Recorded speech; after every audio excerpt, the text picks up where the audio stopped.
कहूंगा, सुशील, अब इस समय वर्तमान में महामंत्री हमारे सुशील यादव जी हैं।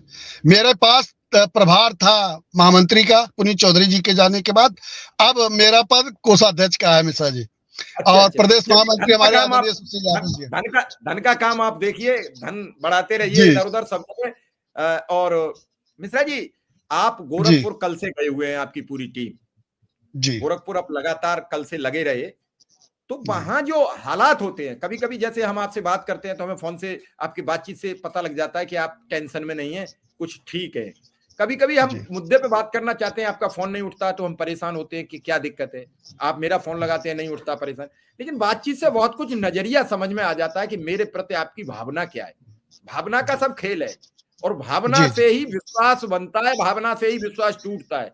तो क्या दिखा मिनी मुख्यमंत्री कार्यालय से, जगन्नाथ मंदिर में मुलाकात से, और सब जगह जिन जिन नेताओं से मिले हैं वो भी हमें जानकारी है, लेकिन वो सब सार्वजनिक बातें करने योग्य नहीं है। तो उनसे क्या लगा? गोरखपुर मुझे जाने पे मिश्रा जी, जो मुझे लगा कि निश्चित तौर पे वहाँ दो विंग काम करते हैं, एक प्रशासनिक विंग काम करता है, एक मंदिर का विंग काम करता अलग से। दोनों विंगों में जिस तरीके से हमारी मुलाकात हुई है, और मुझे ये लगा कि निश्चित तौर पे वास्तव में कि मैं गुरु गोरक्षनाथ की शरण में अगर हम लोग गए हैं तो उनका कृपा हम लोगों पे होने वाली है, ऐसा मुझे लगा, जो मुझे लोगों की वार्ता से लगा मिश्रा जी। क्योंकि जो लोगों की मुलाकात की शैली थी, जो आप बता रहे हैं ना कि एटीट्यूड से पता चल जाता है कि क्या स्थिति है, तो निश्चित तौर पे ये हमारी बाड़ी से भी आपको लग रहा होगा कि हम वहां जा करके और अपने आप को इस तरीके से आसान्वित हैं कि निश्चित तौर पे हमारे लोगों का कल्याण गुरु गोरक्षनाथ की शरण में जाने से होगा।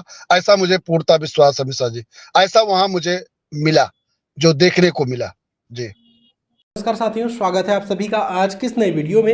ये वीडियो आप सभी शिक्षा मित्र साथियों के लिए बेहद ही महत्वपूर्ण होने वाली है। साथियों, इस वीडियो के माध्यम से आप सभी को हाल ही के अंदर की एक महत्वपूर्ण सूचना, दरअसल अगर हम बात करें अस्थायीकरण को लेकर सरकार की वास्तविक जो मंशा है, उस मंशा के ऊपर रिसेंट में ही आपकी कुछ नेतृत्वकर्ताओं के द्वारा कुछ जानकारियां दी गई हैं। वो जानकारियां आगे प्रॉपर तरीके से आपको वीडियो में देंगे। सभी साथी वीडियो को पूरा देखें। चैनल को अभी तक आपने सब्सक्राइब नहीं किया है, सब्सक्राइब भी कर लें। अब चलते हैं अपडेट पर।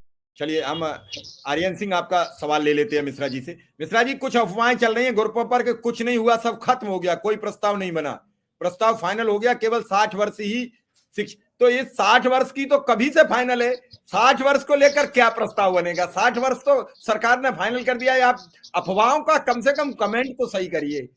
ये मैं शिक्षा मित्र नहीं हूं, मुझे पता है 60 वर्ष का बनना ही नहीं है प्रस्ताव, 60 वर्ष पर कोई चर्चा ही नहीं है। जी मिश्रा जी। 60 वर्ष तो ऑलरेडी मिश्रा जी, 60 वर्ष जो हमारे साथी कह रहे हैं, 60 वर्ष की स्थिति तो 12 जनवरी के कार्यक्रम के पहले ही आ चुका था। वो तो उस पर हो चुका था कि इन लोगों की सेवा शर्तें 60 वर्ष की हुई। उसमें कोई प्रस्ताव नहीं बनना था।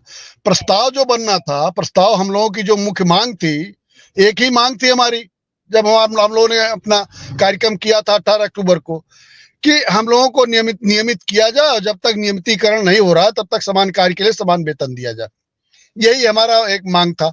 उन मांगों को लेकर के बाकी कुछ छोटे मोटे मुद्दे थे, आप जान रहे हैं, जैसे मूल विद्यालय हुआ, महिलाओं का स्थानांतरण हुआ उनके ससुराल वाले जनपद में, या मृतक शिक्षा मित्रों को थे, या पीपीएफ वगैरह की बात थी। ये सब छोटे मोटे मुद्दे थे, लेकिन मुख्य मांग हमारी वही थी कि शिक्षा मित्रों को नियमित कर दिया जाए, और जब तक नियमितीकरण नहीं हो रहा समान कार्य समान वेतन। तो प्रस्ताव तो इसका बनना है, जो छोटे मोटे बिंदु हैं उन पर बात होनी है। शिक्षा मित्रों को सबसे बड़ी समस्या आज के डेट में मिश्रा जी जो है वो आर्थिक समस्या है। सारी समस्याओं का जड़ आर्थिक है। हमको आर्थिक रूप से मजबूत होना है। शिक्षा मित्रों को सरकार आर्थिक रूप से मजबूत हो, इस पर प्रस्ताव पे हमने अपनी फोकस डाला था कि भाई किसी भी तरीके चाहे हमको नियमित करके वेतन दे दिया जाए, या जो भी परिस्थितियां हो, सरकार कैसे हमको आर्थिक रूप से सुदृढ़ करेगी वो सरकार मुझे करे। मुझे तो लगता है कि इसी सब बिंदुओं पे होगा। 60 वर्ष और 62 वर्ष और 65 वर्ष के स्थिति में तो हम लोग ऐसा कोई हमारे बीच में तो बात है नहीं। 60 वर्ष तो ऑलरेडी हो ही चुका है, शिक्षा में 60 साल के लिए लगे रहेंगे। ये तो 12 जनवरी के पहले ही आदेश आ चुका था मिश्रा जी, ऐसा कुछ मुझे नहीं लगता। बाकी हमारे अगर भाई आर्यन सिंह जी को और कोई बात हो या किसी साथी को कोई प्रश्न हो तो आप मुझसे क्वेश्चन कर सकते हैं, मैं उसका उत्तर। इनका सवाल था, मीनाक्षी चौहान है, शिक्षा मित्र हैं, राई एक स्कूल पढ़ता है अलीगंज ब्लॉक में, डिस्ट्रिक्ट एटा में। तो उन्होंने ये सवाल किया है, उन्हें कहीं मिला होगा, और सब लोग अलग अलग ऐसा है मिश्रा जी, कई जगह हम देखते हैं बात बनते बनते सिर्फ इसलिए बिगड़ जाती है कि उन्हें कुछ पता ही नहीं होता है, उन्हें कुछ लिखने से मतलब होता है। और व्हाट्सएप एक ऐसी चीज हो गई है, आप कुछ भी लिख दीजिए, वो